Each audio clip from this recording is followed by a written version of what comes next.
प्यारे बच्चों, खुश रहो। सभी को good morning. Tagore children academy Surajgarh में ऑनलाइन क्लासेस में एक बार फिर आप लोग आने के स्वागत है। कल हम लोगों ने 7 का अध्याय शुरू किया था, विक्रय संवर्धन। ये चैप्टर कल हम लोगों ने शुरू किया था। सेल्स प्रमोशन के बारे में हम लोगों ने पढ़ा था। एक निर्माता द्वारा विक्रय में वृद्धि करने के लिए संचार के रूप में अपनाए जाने वाले विभिन्न प्रकार के जो प्रयास हैं, विभिन्न प्रकार के जो तरीके हैं, इनके बारे में कल हम लोगों ने शुरू किया था। इसमें जैसे एडवर्टाइजमेंट आता है, पर्सनल सेलिंग है, सेल्स प्रमोशन है, पब्लिसिटी है, इनको शामिल किया जाता है। विक्रय संवर्धन के बारे में कल मैंने आपको बताया था कि विक्रय संवर्धन विक्रय में वृद्धि के लिए किए जाने वाले अनियमित एवं लघु अवधिक प्रयास होते हैं, जिसमें विज्ञापन, व्यक्तिगत विक्रय और प्रचार को सम्मिलित नहीं किया जाता। इसलिए विक्रय में वृद्धि करने के लिए किए जाने वाले प्रयास, ये कल मैंने आपको बताया था।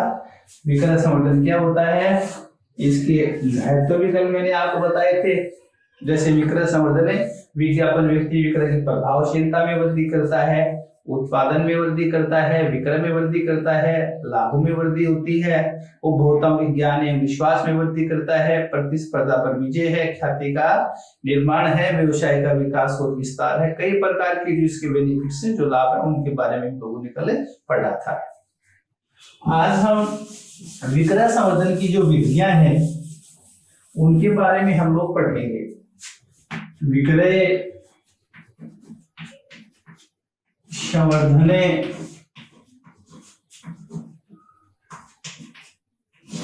की विधियां, मेथड्स ऑफ सेल्स प्रमोशन, इनके बारे में पढ़ेंगे। अध्ययन की दृष्टि से विक्रय संवर्धन की विधियों को हम यह 3 भागों में बांटेंगे।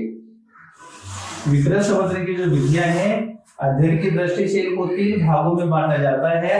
सबसे पहले जो है वो है उद्देश्य के आधार पर। उद्देश्य के आधार पर दूसरा है वस्तु की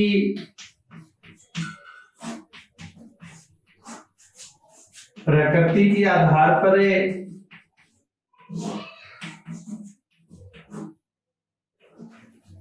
वस्तु की प्रकृति के आधार पे, और तीसरा जो आता है वो है निर्यात संवर्धन विधियां। इस प्रकार से इनको हम 3 भागों में बांटेंगे। उद्देश्य के आधार पे जो है विक्रय संवर्धन की उद्देश्य के आधार पे जो विधियां होती हैं, इनको भी 2 भागों में बांटते हैं। एक है उपभोक्ता संवर्धन विधियां, उपभोक्ता संवर्धन विधियां। दूसरी है व्यापारिक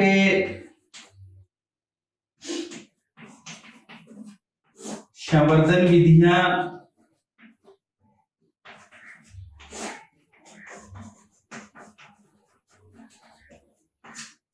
वस्तु की प्रकृति के आधार पे ये भी 2 भागों में बांटते हैं।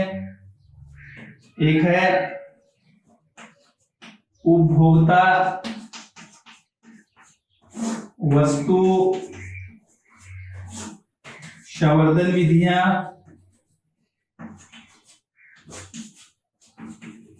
और दूसरी जो आती है औद्योगिक संवर्धन विधियां।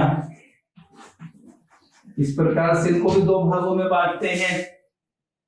तीसरे प्रकार की जो आती हैं, इनको भी 2 भागों में बांटा जाता है। एक है देसी व्यापार संवर्धन विधि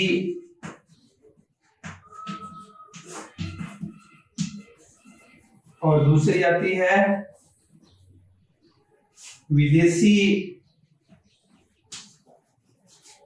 या निर्यात संवर्धन विधियां।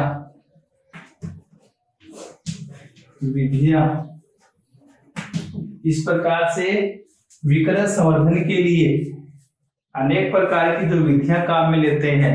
विक्रय संवर्धन की जो विधियां हैं यानी उपभोक्ताओं को अधिक क्रय करने के लिए और व्यापारी को अधिक प्रभावशाली ढंग से विक्रय करने के लिए निर्माता द्वारा विक्रय संवर्धन की अनेक विधियों को काम में लिया जाता है। इसलिए विक्रय संवर्धन की जो विधियां हैं अध्ययन की दृष्टि से हम इनको 3 भागों में बांटते हैं।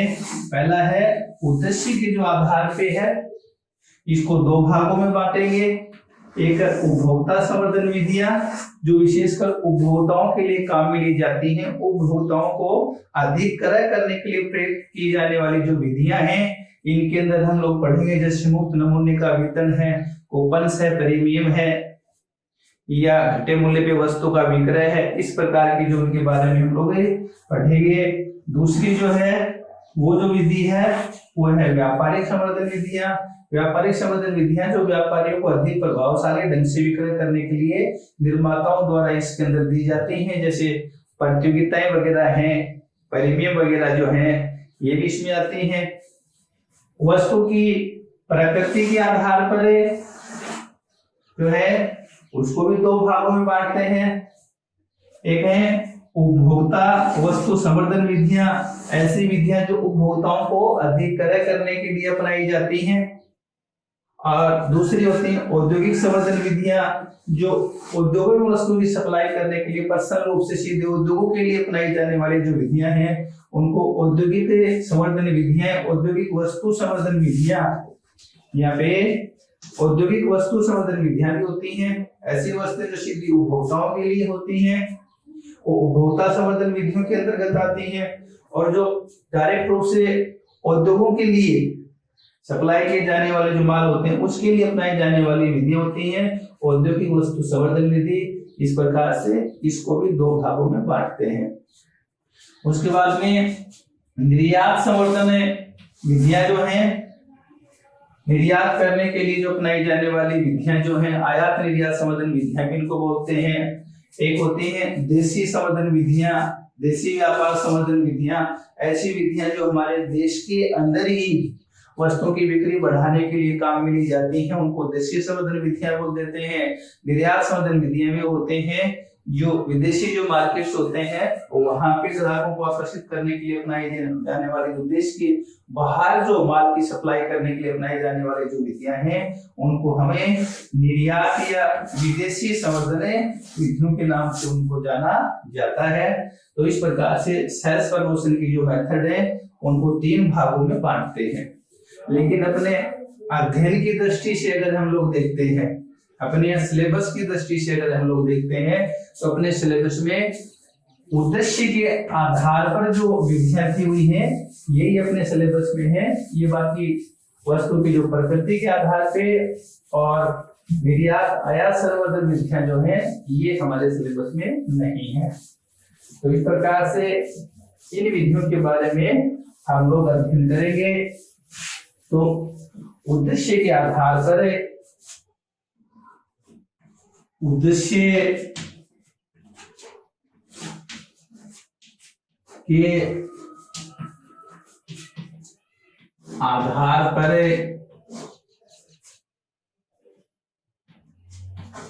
विक्रय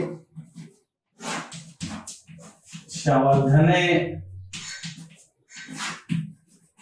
की विधियां, उद्देश्य के आधार पे जो विक्रय संवर्धन की जो विधियां हैं जैसा कि मैंने आपको बताया इनको 2 भागों में बांटते हैं। 2 भागों में बांटेंगे। पहले है उपभोक्ता संवर्धन विधियां, 1 नंबर पे आती है उपभोक्ता संवर्धन विधियां, और दूसरे नंबर पे आती है व्यापारिक संवर्धन विधियां। तो हम उपभोक्ता जो संवर्धन विधियां हैं इनके बारे में हम लोग पढ़ेंगे। एक नंबर पे आता है उपभोक्ता संवर्धन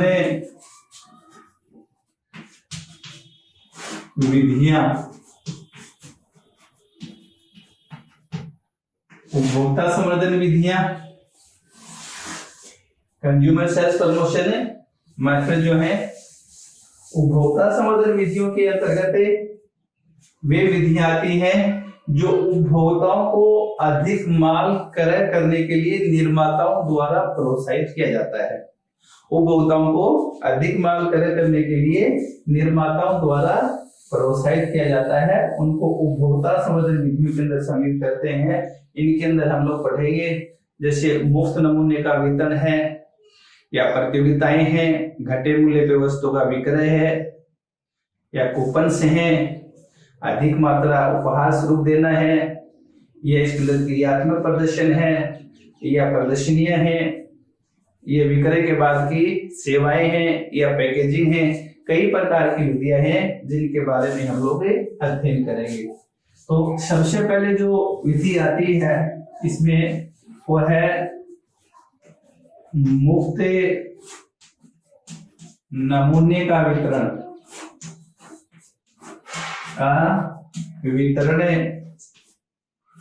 मुफ्त नमूने का वितरण उपभोक्ता संवर्धन की एक और जो सबसे जो महत्वपूर्ण विधि है वह है मुफ्त नमूने का वितरण। व्यापारी के द्वारा कोई नया उत्पाद या जो नया ब्रांड होता है उसको मार्केट में लाते समय, मार्केट में जब उसका प्रयोग किया जाता है तो उस समय ये जो विधि होती है ये महत्वपूर्ण भूमिका निभाती है। इसके अंदर प्रमुख भूमिका निभाती है। इसके अंतर्गत ग्राहक को या उपभोक्ता को वस्तु का रंग है, रूप है, डिजाइन है या गुण है या मूल्य जो होते हैं इनके बारे में जांचने परखने का अवसर मिल जाता है और वह वस्तु को खरीदने का मानस बना सकता है। दूसरा इससे संबंधित जो क्वेश्चन बनता है वो बनता है कि मुफ्त नमूने का जो वितरण होता है वो कहाँ पे किया जा सकता है। तो इस प्रकार से मुफ्त नमूने का जो वितरण होता है वह व्यापारी घर घर जाकर के कार्यालय में, ऑफिस में, ये चौरस्ते वगैरह जो होते हैं, डोर टू डोर जो होते हैं, इनमें मुफ्त नमूने का जो वितरण होता है वो किया जा सकता है। इस संबंध तीसरा जो क्वेश्चन आता है इसके अंदर जो विक्रय जो होता है वो किन किन वस्तुओं में किया जा सकता है। जैसे दवाई के जो निर्माता होते हैं वो डॉक्टर से संपर्क करके, इसी प्रकार से पुस्तक निर्माता जो होते हैं वो अध्यापक वगैरह जो होते हैं इनके रूप में स्पेसिमेन कॉपी वगैरह जो होते हैं उनको सप्लाई करते हैं, या प्रसाधन या सौंदर्य संबंधी कई प्रकार की जो वस्तुएं होती हैं उनका वितरण इस विधि के द्वारा किया जा सकता है। चौथे नंबर पे आता है कि मुफ्त नमूने का वितरण करते समय किन किन बातों को ध्यान में रखना चाहिए, कौन कौन सी बातें ध्यान में होनी चाहिए या किन बातों का ध्यान रखना आवश्यक होता है। जैसे सबसे पहले होता है नमूने वस्तु का सही प्रकार से प्रतिनिधित्व करते हैं। अगर सही प्रकार से प्रतिनिधित्व नहीं होता तो व्यापार की जो ख्याति होती है उसको ठेस लगती है। सही प्रतिनिधित्व मतलब है जिस प्रकार की वस्तु दिखाई जाती है उसी प्रकार की वस्तु ग्राहक को देनी चाहिए, इसके अंदर किसी भी प्रकार की धोखाधड़ी नहीं होनी चाहिए। उसके बाद में नमूने का जो वितरण किया जाता है नमूने की मात्रा कम से कम इतनी होनी चाहिए कि जांचने योग्य हो सके, उसको परखा जा सके, उसको जांचा जा सके, उसके गुणों वगैरह इनका पता लगाया जा सके।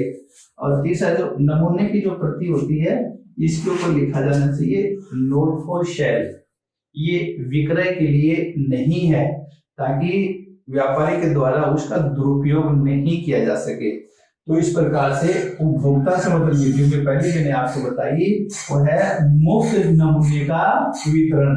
मुफ्त नमूने का जो वितरण होता है सबसे पहले यह है नए उत्पाद को मार्केट में लाने के लिए जिसके द्वारा उसका रंग, रूप, आकार, गुण वगैरह जो होते हैं उनको सही प्रकार से परखा जा सकता है। ठीक है।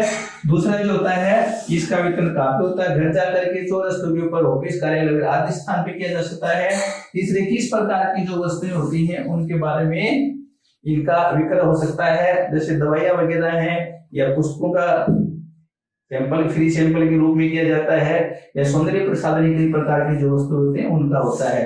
और मुफ्त नमूने का वितरण जो होता है उसमें करते समय निम्न बातों का ध्यान में रखें। नमूने वस्तु का सही प्रतिनिधित्व करते हैं, वस्तु जांचने परखने योग्य होनी चाहिए। और तीसरे नंबर पे हम लोगों ने देखा कि इसके ऊपर लिखा होना चाहिए नोट फॉर शेल। उसके बाद में दूसरी जो इसकी विधि आती है वो है कॉम्पिटिशन,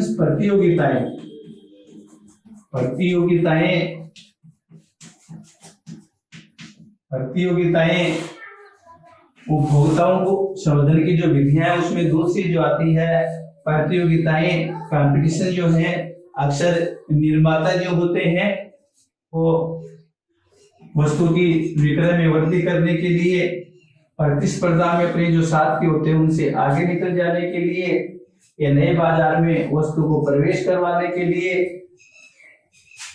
या अन्य कई कारणों से और कई प्रकार की प्रतियोगिताओं का आयोजन करते हैं। निर्माता जो है अपने व्यापार से संबंधित जो उत्पाद होता है उसके संबंध में उपभोक्ताओं से संबंधित कई प्रकार की प्रतियोगिताओं का आयोजन करते हैं। और उन प्रतियोगिताओं में सम्मिलित होने के लिए उपभोक्ताओं जैसे कैश मेमो वगैरह जो है, अखबार की कोई कटे वगैरह जो होता है उसका जो हिस्सा होता है उसके आधार पर इस प्रकार की जो प्रतियोगिताएं होती हैं उसमें भाग लिया जा सकता है।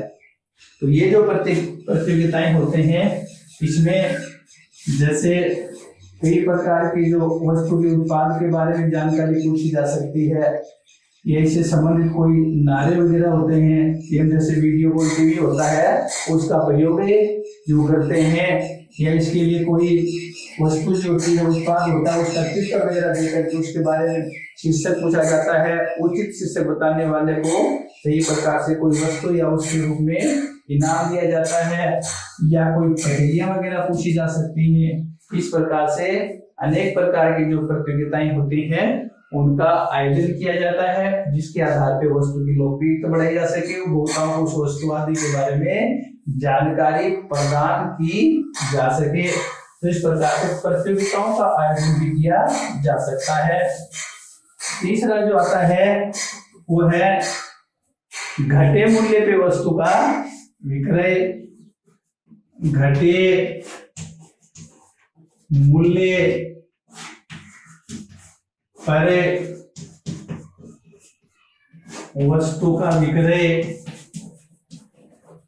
घटे मूल्य पर वस्तु का विक्रय कई बार अक्सर देखने को मिलता है कि उपभोक्ता जो है अपने पुराने स्टॉक को निकालने के लिए या फैशन या पसंद से बाहर हो गई जो वस्तुएं हैं उनकी बिक्री करने के लिए, उनकी विक्रय को बढ़ाने के लिए, उनके वस्तु के विक्रय आदि को बढ़ाने के लिए वस्तु के जो मूल्य होते हैं, मूल्य सूची जो होती है उसमें से कुछ कमी कर दी जाती है।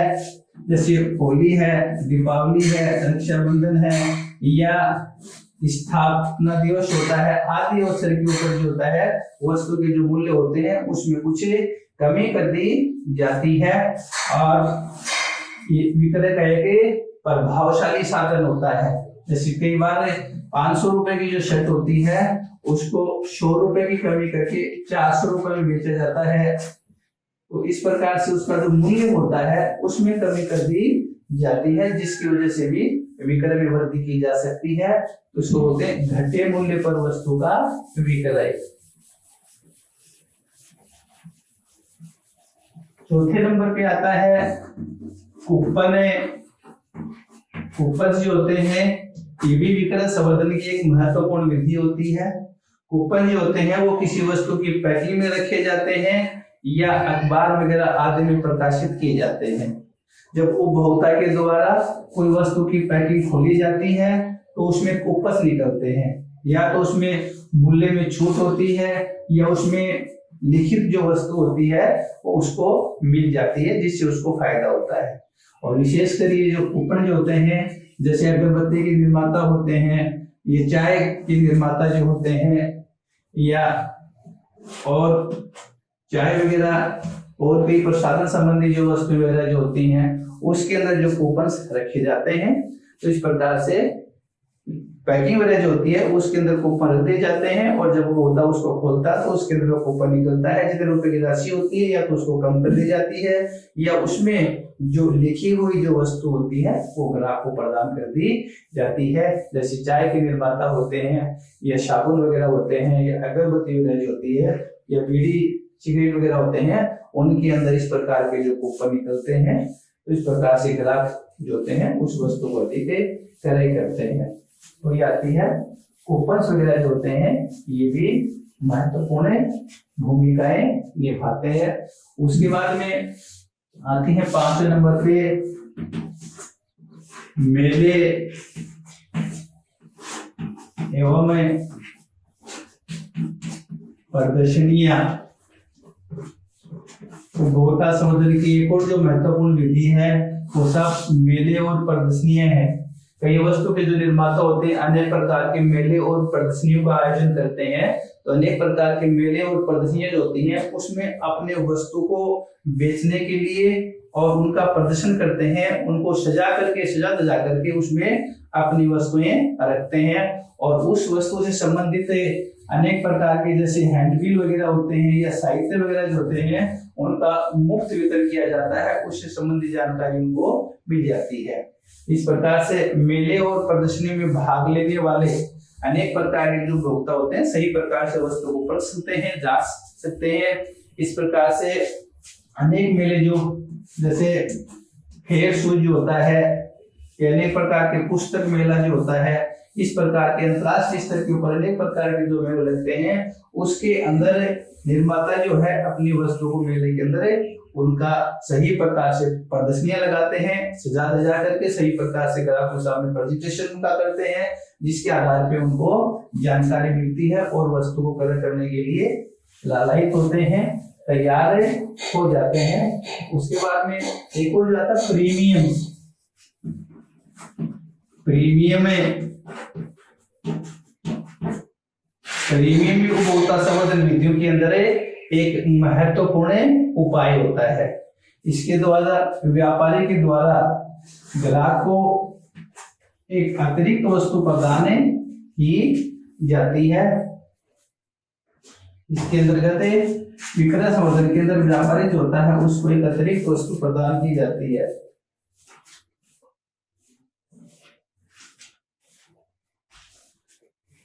प्रीमियम के अंदर उपभोक्ता के द्वारा वस्तु क्रय करने पर उसको एक अलग से वस्तु देने से है। जैसे पेंसिल खरीदने पे रबड़ अलग से मिलता है, कोलगेट खरीदने पे उसका टूथब्रश होता है वो अलग से मिलता है, टीवी खरीदने पे डीवीडी वगैरह होती है वो उसको अलग से दी जाती है। तो उपभोक्ता के द्वारा वस्तु खरीदने पे उसके साथ एक अलग से वस्तु प्रदान की जाती है। एक होती है अतिरिक्त मात्रा उपहार स्वरूप देना।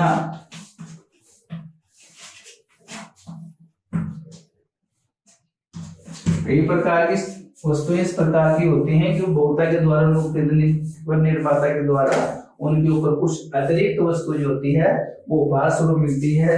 जैसे प्रसाधन सौंदर्य संबंधी जो कई प्रकार की जो वस्तु होती है उनके ऊपर इस प्रकार की वस्तु जैसे कोलगेट वगैरह खरीदते हैं उसके ऊपर कई बार 20% एक्स्ट्रा मिलता है।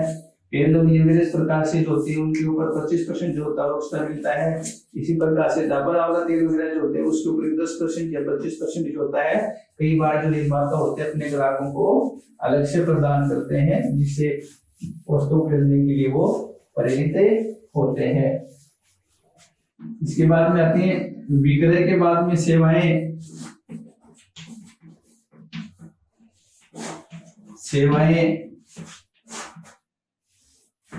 या क्रियात्मक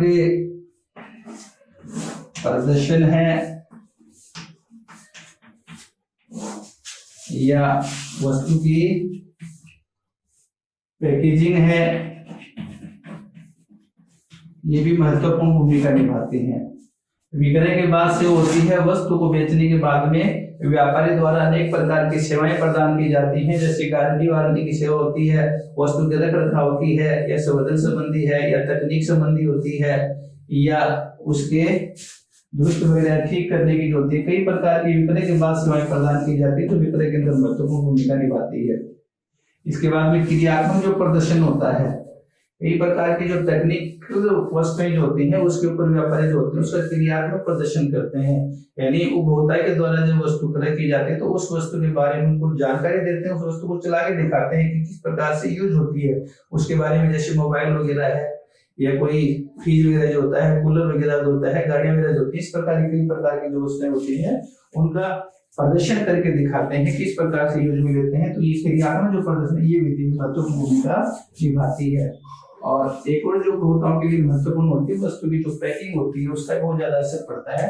जिन वस्तु की पैकिंग सही प्रकार की होती है उसमें महत्वपूर्ण भूमिका निभाता है विक्रय संवर्धन।